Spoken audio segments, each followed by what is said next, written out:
I didn't think I'd make it to 7. Hmm. Imagine hearing that. And, not from someone in a war zone or someone battling a terminal illness, but from one of the most famous, most adored, and, wealthiest pop stars on the entire planet. It's a chilling thing to hear. Yeah. It really is. And it's not an isolated sentiment either. You see these quotes pop up all the time. Things like, being an A-list celebrity absolutely sucks. Right. Or you have these huge superstars saying they feel broken inside, even though they have the world at their feet.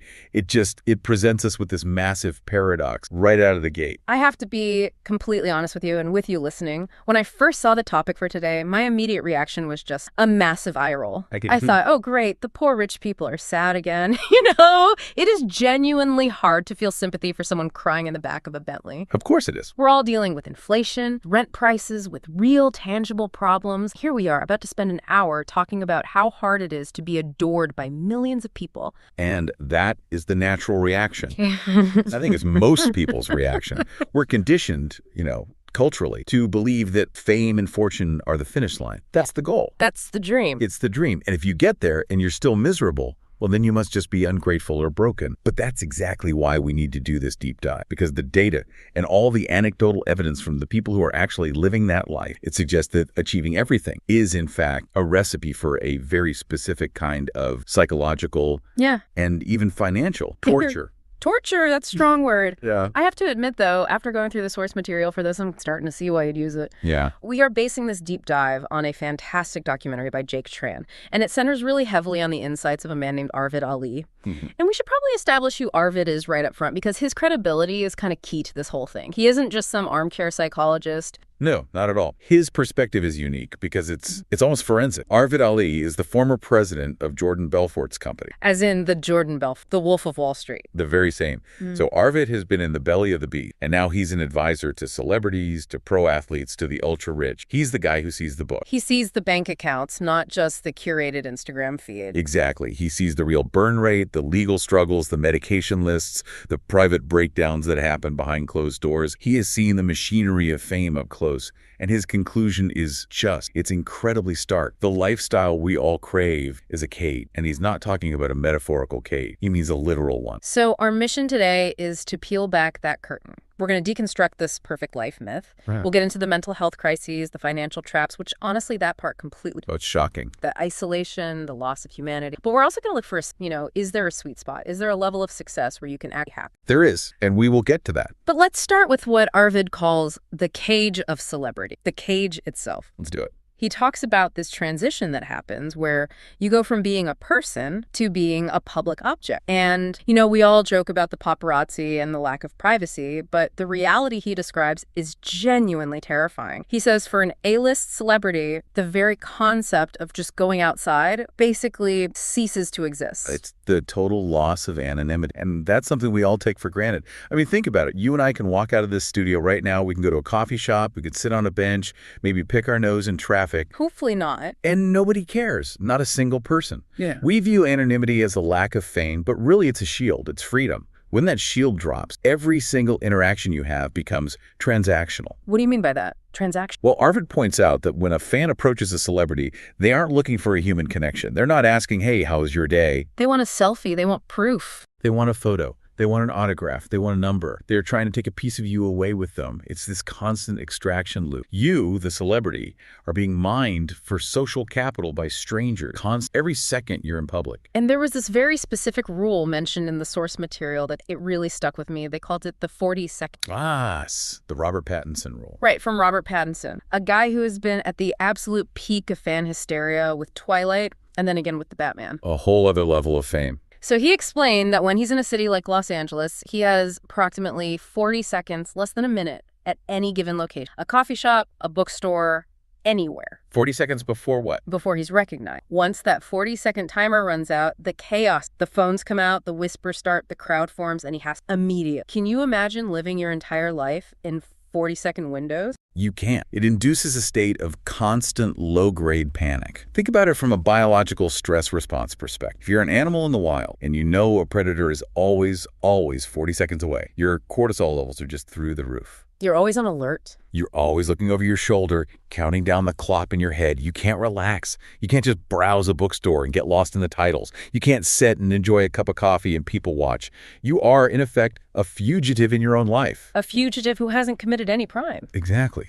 And over time, this leads to a profound sense of dehumanization. You start seeing other people not as people, but as potential threats, as obstacles to your peace. And in turn, they see you as an object, a thing to be captured. And speaking of dehumanization, there is one story in the source that was, honestly, it was harrowing. It was about Pattinson. I know the one you mean. He was having a legitimate medical emergency, heart palpitations, terrified, he's in real physical distress, and he's being rushed to the hospital on a gurney. Just pause and really picture that scene. You're strapped down. Your heart is going completely haywire. You don't know if you're having a heart attack, if you're dying. You are in a moment of extreme vulnerability. The most vulnerable you can be. And while he's on the gurney, the nurse, the medical professional who is supposed to be caring for him, asks him for an autograph. Not just an autograph, though. That's the detail that makes it so much worse. Right. She asked him to sign his electrocardiogram sheet, his EKG, the printout of his malfunctioning heart. It's dystopian. It's like something straight out of an episode of Black Mirror. It is, but it proves the point perfectly. To that nurse, in that moment, he wasn't a patient suffering from a potentially fatal heart issue. He was a souvenir. He was a rare Pokemon she had just caught in the wild. Wow. And that is the psychological toll Arvid Ali is talking about. When you realize that even in your most vulnerable moment, when you're sick or crying or even dying, you are just an object to be collected. Yeah. It breaks your trust in humanity itself. It has to. Yeah. And then you throw the paparazzi into that mix. Arvid calls them bottom feeders, which, after reading this, feels generous. A little, yeah. But I think we need to explain why they're so aggressive. It's not just that they're rude people. There's an economic incentive system at play, right? Precisely. It's an arbitrage market based on emotion. A photo of a celebrity walking calmly down the street, drinking a coffee. That's a commodity. It's low value. Maybe it's worth $50, $100 to a publication. Okay.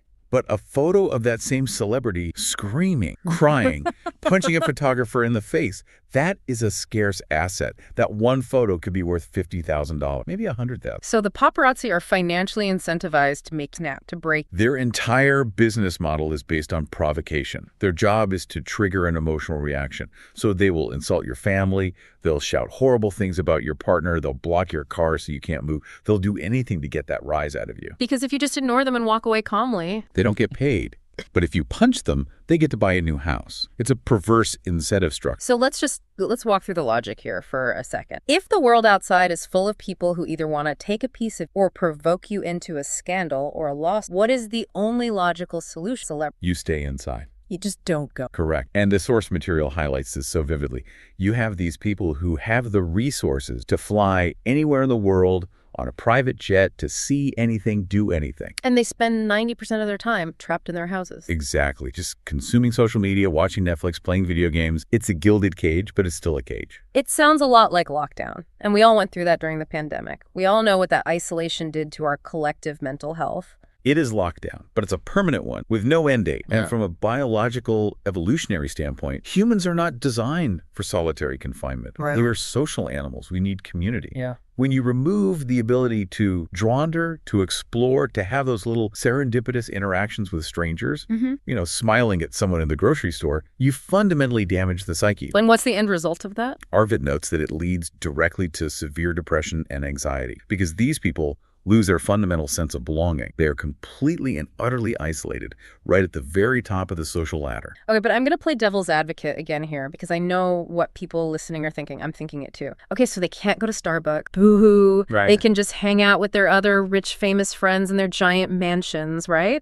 I mean, why do you need to go to the grocery store when you can just have a private party with Brad Pitt and Leonardo DiCaprio? But the source material says that whole idea is a myth too. It's a complete fallacy. This is what we could call the cool friends myth. We have this image from shows like Entourage that they're all in this big, happy, famous family. But Arvid's estimate on this is, well, it's shocking. He estimates that 99% of A-list celebrities have zero actual friends that they hang out with on a regular basis. Zero. Come on, that feels like an exaggeration. That can't be possible. We see the photos of them on vacation together all the time. Photos are marketing. Friendship is intimacy and trust. And you have to think about the trust dynamics at that level. When you reach that pinnacle of fame, every single new person you meet is a potential threat or a leech. They want something. They always want something. You can't trust their motives. Yeah. Do they like you for you, or do they want money, access, a shout out on Instagram, a job for their cousin? So making new, genuine friends is basically off the table. Okay, fair enough. But what about old friends, the people who knew you before you were famous? Your day ones from back home.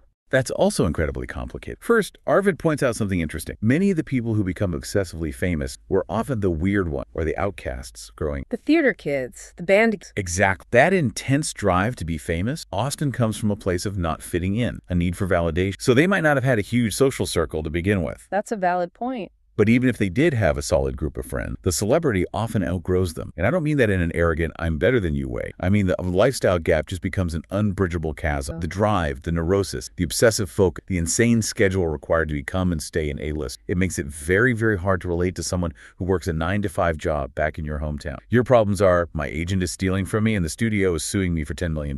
Their problems are, my rent is due, and my car broke. The common ground just evaporates. Creates friction and resentment. It's very difficult to maintain them. So you can't make new friends because you can't trust any, and you lose your old friends, the lifestyle gap. Why? That sounds incredibly lonely, and I have to imagine that dating is even worse. It's a nightmare. It's a complete minefield. Every single romantic interaction is a risk assessment. If you're a male celebrity, Arvid explains that a new partner might secretly be leaking photos to the tabloid. They might be using the relationship for clout to build their own brand. Or, even worse, they might intentionally cause drama to try and trap you into a commitment or a big payoff. It just destroys the ability to be vulnerable and intimate. You're constantly having to wonder, does this person actually love me, or do they love the proximity to my fame? Completely. Yeah. And you can never, ever truly know the answer to that question. The doubt is always there. But what about the parties? Come on, we've all seen the movies, we've all heard the stories. The Wolf of Wall Street style debauchery, thousands of models, champagne flowing from fountains, no rules. Arvid has been to these parties. He was the Wolf's right-hand man.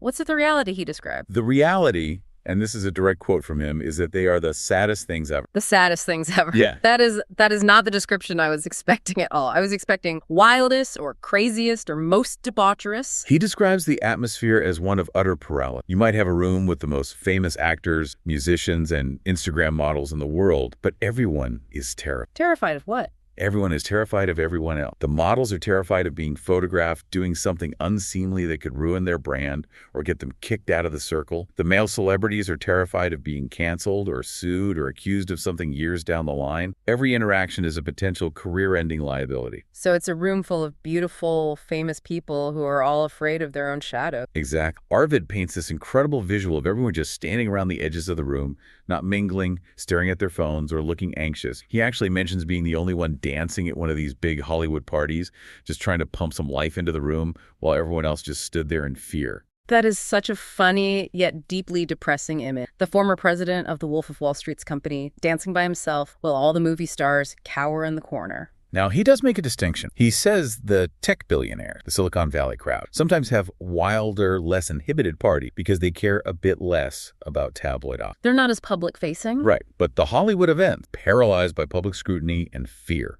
And I'm guessing this fear isn't just social anxiety. It's rooted in something deeper. It's professional desperation. Because, and this brings us to what was for me the most shocking part of this entire deep dive. Many of the people in that holding the expensive champagne, wearing the designer clothes, they're actually broke or close to it. This is the financial trap. Yeah. And this is where we really need to break down the math, because the general public has a completely fundamentally wrong idea of how celebrity wealth actually works. We hear a headline, right? So-and-so just signed a $10 million movie. And we assume, okay, they're set for life. They just got $10 million wired to their bank account.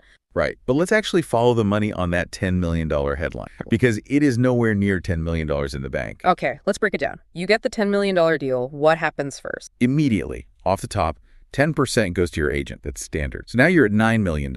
Okay. Then 10 to 15% goes to your manager. Let's be generous and say 10%. Now you're at $8 million. Then you have your lawyer, who takes 5%. You're at $7.5 million. Then your business manager, who also takes 5%. So before that money even hits your personal account, something like 35% to your team. Correct. You're left with roughly $6.5 million of the original 10. Then the big one hits, taxes. The IRS? The IRS and the state. If you're in California or New York, which most of them are, you're looking at a combined tax rate of nearly 50%. And that's on the gross income. the full 10 million. So you're paying $5 million in taxes on money you never even touched. Exactly. So when the dust settles, that $10 million headline might actually be closer to $3 million, maybe $3.25 million in your pocket. Now, $3 million is still a lot of money. Let's be clear. It's a huge amount. But here's the catch that nobody thinks about, that money has to last. A musician might make that from a huge album cycle, but that might be their only significant income for 3 or 4 years until the next album. An actor might get that for a movie, but then not work again for 2 years. It's the one payday problem. The income is incredible. Extremely. But human psychology struggles with that. When you get a check for $10 million, or the net of it, you feel like a person who makes $10 million a year. Yeah. And you start spending accordingly. But you might actually be a person who made $10 million once. The expense, God. The source material went into some specific numbers that were just jaw-dropping. And we're not talking about buying Ferraris or diamond watches. We're talking about the mandatory cost of simply existing as a famous person. The burn rate? It's astronomical. And it's mostly non-negotiable. First, you have the family obligation. There's this massive unspoken pressure to support your parents, your siblings, your cousins, your old friends. You become the family bank. And if you say no, you're the greedy monster who forgot where they came from. Okay, so that's a drain. But the real killer, according to Arvid, is security and staff. That's where the money vanishes. Let's use the examples from the source because they really help visualize where it all goes. Johnny Depp, during his legal battles, his financials became public. It came out that he was spending $150,000 per month. $150,000 a month. On what? Just on security for his children, not for himself, just to make sure his kids didn't get harassed or, worse, kidnapped. That's nearly $2 million a year. That's a fixed cost. You can't just decide to cancel that subscription 1 month to save money. You can't. And that's just one line item. He reportedly spent another $300,000 per month for a staff of 40 people. Agents, publicists, managers, house staff, you name it. Take Britney Spears. In her conservatorship documents, it showed she was spending $17,000 a month just for safe transport. What does that even mean? Basically, armored cars and specially trained drivers who knew how to evade paparazzi without getting into a crash. So before you've even bought a sandwich or paid your mortgage, you could be $500,000 in the hole every single month just on overhead. Exactly. You're not a person anymore. You're running a small corporation where you are the only product. And that corporation has massive overhead, but the revenue is entirely dependent on your popularity, which is the most fickle thing in the world. So if you stop being cool, or you have one flop, the income stream can just dry up overnight. But the security bill, the staff payroll, that never stops. Never. And then come the lawsuits. Arvid used a very colorful term for the people who sue celebrities for a living. Aesthetic maggot. That's the one. So tell us about these maggots. What's the scam? It's the concept of legal predation. When you're famous, people assume you have infinitely deep pockets, so you become a target. You get sued for everything imaginable. Frivolous claims, slip and falls on your property, nonsense contract dispute. A former employee claims you looked at them the wrong way 5 years ago. It's just a shakedown. They're hoping you'll pay them to go away. It is. And here is the truly insidious part of it. Even if the celebrity is 100% innocent and wins the case, they still lose. Because the legal fees to defend themselves can completely drain their net worth. You might spend $500,000 in lawyer fees just to prove you didn't do anything wrong. You win the case, but you're out $500,000. So let me get this straight.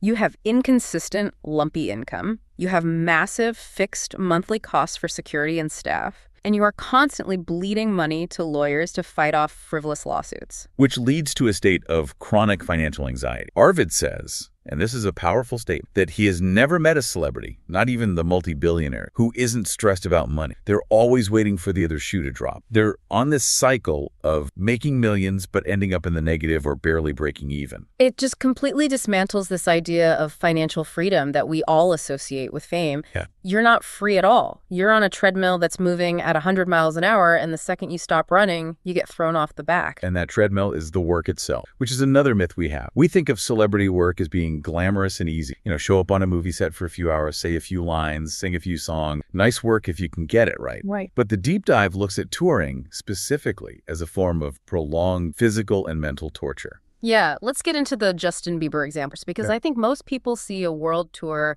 as this amazing, fun road trip with your friend. You get to play music, the world. It's the furthest thing from it. It's a grueling exercise in sleep deprivation and spatial disorientation. Arvid describes it as just constantly moving through multiple locations in a 24-hour period. You wake up, you don't know what city you're in, what time zone you're on. Jet lag on sticks. Constant jet lag. And you're performing these incredibly high-energy shows, which is the physical equivalent of running a marathon, night after night. Then you immediately get on a plane or a bus, travel for 8 hours, do press interviews, and then perform the marathon all over again. And the numbers for Bieber's Purpose World Tour back in 2017 were just insane. It was 150 concerts. In 40 different countries. Over the span of 16 months. Just think about that schedule for a second. There's no room to breathe. And look at the result. He famously canceled the final 14 shows of that tour. He posted on social media that he had to stop to preserve his mind, heart, and soul. He was visibly exhausted, breaking down on stage. The lifestyle was literally unsustainable. It wasn't just him saying, "I'm tired." It was his body and mind saying, "I am breaking." Okay, so let's just recap the situation. You are isolated in a gilded cage. Can't trust your friends or romantic partner. You're hemorrhaging money on security and staff to survive. You're being sued by strangers and the work itself is physically and mentally. It's a perfect storm for a breakdown. It's no wonder that we see so many of these celebrities spiral. Which brings us to the coping mechanism. And sadly, this is where the story so often turns tragic. Substance abuse seems to be the default response, but again, let's look at the why. Is it just because they like to party and have too much money? No, I don't think it's about partying at all. It's about regulation. It's about escape. When the pressure cooker of fame, the isolation, the anxiety, the physical pain becomes too much to bear, drugs and alcohol offer the only reliable exit ramp. It is pure self-medication for overwhelming anxiety and emotional pain. And the dangerous part is the have. The access is the killer. I mean, if you or I wanted to get something illicit, we'd probably have to jump through some hoops. It might be risky. A celebrity. It's brought to their door. They have unlimited, frictionless access. Dealers, doctors, hangers-on, members of their own entourage. They will provide whatever the celebrity wants because they want to stay in that inner circle. Arvid makes the point that you can't expect to systematically break people down, physically and mentally, day after day, and not expect them to desperately want an escape from that reality. We've seen this tragic pattern play out so many times. Heath Ledger, dying at 28, Amy Winehouse, gone at 27, Michael Jackson, Prince, the list is endless. The Michael Jackson example from The Source is particularly poignant. It describes the news helicopters literally tracking the other helicopter that was carrying his body away from his home. Even in death. Even in death, he was being consumed as content. The machine, the fascination, it never stopped. There is another layer to this downward spiral that Arvid touched on, which I honestly hadn't really thought about before. It's the adrenaline withdrawal. He calls it the dopamine crash. And this, to me, feels like the missing link in understanding why they can't just stop and be happy. This is fascinating neuroscience, and it's absolutely... Think about a performer, a musician, a DJ, an athlete. They perform in front of 50,000 screaming people. The dopamine rush, that chemical reward in your brain from the adoration, the crowd control, the sheer energy, it's massive. It is completely unnatural. Our brains did not evolve to be worshipped by 50,000 people. It's a super stimulus. It's like giving a lab rat pure sugar water instead of regular water. It just hijacks the reward system. It completely hijacks it, and then the concert ends. The game's over. You go back to your silent hotel room, and the silence is deafening, or the tour ends, and you find yourself sitting on your couch on a Tuesday afternoon. Regular life feels completely gray and empty because your baseline for what feels exciting or rewarding has been set to an impossibly high level. Arvid compares it to his own experience. Right. To get it. Yes. He talks about learning to DJ specifically to try and replicate that feeling of controlling a crowd's emotion, making them cheer, making them boo. He says without that intense feedback loop, life can feel utterly miserable. You are constantly chasing a high that normal, healthy life cannot possibly provide. You turn to substances to try and bridge that gap, to feel something that even comes close to match intensity of being on stage. And this has to link directly to the identity crisis. I mean, if your entire sense of self-worth is validated by millions of people screaming your name, what happens when they stop? Or when you retire and someone younger takes your place? You lose your sense of self. It evaporates. Arvid talks about the 32-year-old retiree. Imagine you're an athlete. You retire at 32. You're worth $100 million. Sounds like the dream, right? That is literally the dream we're all sold. But these people are often profoundly miserable. They have no purpose anymore. They have focused their entire existence on one single niche, skill singing, acting, playing a sport since they were 5 years old. They don't have regular life skills. They don't have a routine. They don't know how to book their own flights or cook a meal because they've had people do everything for them. They're just drifting in a void of immense comfort and utter pointless. Okay, so clearly being a world famous celebrity is a trap. I think we've established that pretty But what about the other side of that coin? The billionaire, the person with all the money but none of the fame. I've always said that's the real to be rich but completely on him. But Arvid, he complicates that idea too. He really does. He called it silent success issue. You would assume that being a billionaire without the fame is the perfect life. It's the loophole. But Arvid has advised these people, and he sees a completely different but equally potent kind of misery, and it all stems from Jealousy. I mean, who is a billionaire possibly jealous? famous people. They're jealous of the recognition. Arvid explains that many rich but anonymous people desperately want the public respect, the bowing down, as he put, that celebrities get just for walking into a room. That feels like a classic case of relative depredation. No matter how much you have, you're looking at what the other guy. Exactly. Arvid gives the perfect example. Amancio Ortega, the founder of Zara. Yeah. The man is worth over $90 billion. He is one of the richest men in modern history. And I've never heard of him. Precisely. He can walk down the street in most cities in the world, and nobody has a clue. To the average person, he's just some generic old man in a nice sweater. And that actually bothers them. If you have the kind of ego that it takes to build a $90 billion empire from scratch, yes, it bothers you. You feel like you conquer the entire world, but nobody is clapping for it. You see a pop star who is technically broke compared to you getting a standing ovation, and it triggers this primal, and you have all the power, but none of the... But wait, can't they just hire a PR firm and become famous if they want to, if they want the applause that badly? No, and that's the other side of the trap. They cannot afford to be famous. It is too dangerous.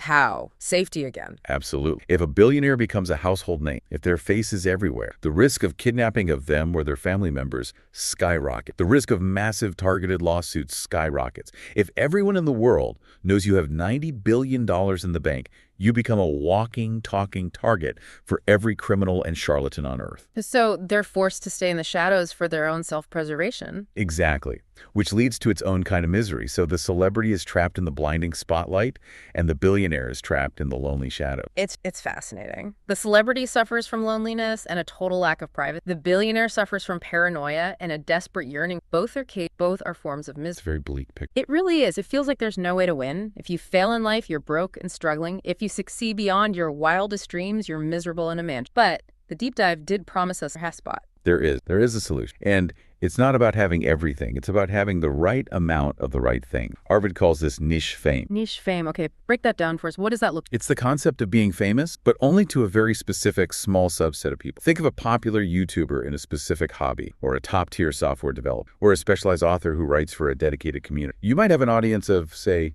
10,000 true fans. This connects to that old Kevin Kelly idea of 1,000 true fans. It's the modern version of it, exactly. Yeah. But let's look at the math of the anonymity here. If you have 10,000 people who love your work and are willing to pay you, say, $100 a year for a course or a product or a subscription, you have $1 million a year business. You're in the top 1% of earners. You are, by any reasonable metric, rich. But in a world of 8 billion people, 10,000 fans, it's nothing. It's a rounding error. It is statistically zero. And that, Arvid says, is the conversion ratio of anonymity. You are economically relevant and adored by those 10,000 people, but you are socially invisible to the other 7.999 billion. So you get all the upside, the adoration from your community, the high income, but when you walk into a grocery store to buy milk, nobody knows. It's the best of both worlds. You have autonomy, you have financial stability, but you don't have the crippling overhead of security teams and publicists. You don't have paparazzi chasing you down the street. You can take your kids to the park and just be a dad. You have your freedom. Arvid actually laid out a couple of practical paths for it because he's all about the application, not just the theory. He did. He outlines what he calls the passion route and the efficiency route. Okay, let's start with passion. What's that? This is for people who want to do work they genuinely love. Video editing, coding, writing, graphic design, whatever it is. The goal here isn't to be a billionaire or a superstar. The goal is to scale that skill to a comfortable six figures. You work for multiple clients, you build a stellar reputation within your specific niche, you make great money, you enjoy the craft of the work, but you stay small enough to remain free. And the efficiency route. This is for the person who maybe just cares more about the money and the freedom it buys. He says for them, the goal is to build a business to 7 figures, not billions, just a few million in revenue. Then you hire a competent staff to run the day-to-day operation. You systematize everything, and then you reduce your own workload. You essentially use the business to buy your time back. You have the money to live very well, but you aren't chained to the machine. It's really interesting because Arvid's own personal journey seems to mirror this exact realization. He started out, by his own admission, depressed as a kid and just obsessed with this idea of retiring early. So he went to Silicon Valley, helped all these startups become unicorns. Then he went to Hollywood to manage celebrity wealth, then into politics and dealing with billionaires. He basically climbed every single mountain society tells us is worth climbing. And what did he find at the top of all those mountains? He found out he didn't like the view from any of them. He realized that scaling these massive corporations or managing the insane finances of a celebrity, it wasn't actually fulfilling. So what did he find that actually worked? Helping individual, one-on-one. He says in the documentary that he found more genuine satisfaction and fulfillment in a single call assisting a stranger, just a regular person trying to figure out their business or their life, than he did in a $10,000 corporate consultation. That's a pretty profound pivot to go from the Wolf of Wall Street's boardroom to essentially one-on-one coaching. It speaks to that fundamental human need for real connection, not the transactional parasitic kind he saw everywhere in Hollywood. He found his personal sweet spot was in using his immense knowledge not to help massive, faceless institutions get bigger, but to help actual people get better. It really forces you to redefine what success actually looks like. We're sold this image of the yacht and the paparazzi and the red carpet, but the data and the stories we've discussed today suggest that the person running a successful small online business who can coach their kids' soccer team on a Tuesday afternoon without security guard, that's the person who actually won the game. Absolutely. The grass is not greener on the other side. It's astroturf, and it's on fire. The celebrity life is a cage of isolation and financial anxiety. The billionaire life is a cage of paranoia and ego. The sweet spot is autonomy. It's having enough money to be safe, enough community to feel loved, but enough anonymity to be free. So as we wrap up, what does all of this mean for us, for you listening right now? I mean, aside from maybe feeling a little better about not being a world-famous celebrity. Well, I think the biggest takeaway is that we should probably stop envying the people on the magazine covers. We look at them and we think they have the golden ticket. We think they've unlocked some secret level of happiness. But really what we're looking at are prisoners. We're calling them kings. That's a powerful, and it raises a final, maybe provocative question to end on. If we know this, if the evidence clearly shows that this level of extreme fame destroys mental health, that it dehumanizes people, and that it so often leads to tragedy, why do we as a society keep That really is the question. We're the ones who consume their lives as entertainment. We click on the articles about their breakdowns, we watch the paparazzi videos, we track their private jets. Are we just the audience in all this, or are we the ones holding the keys to the cage? Something to think about the next time you see a celebrity meltdown on. Thanks for diving deep with us today. See you next time.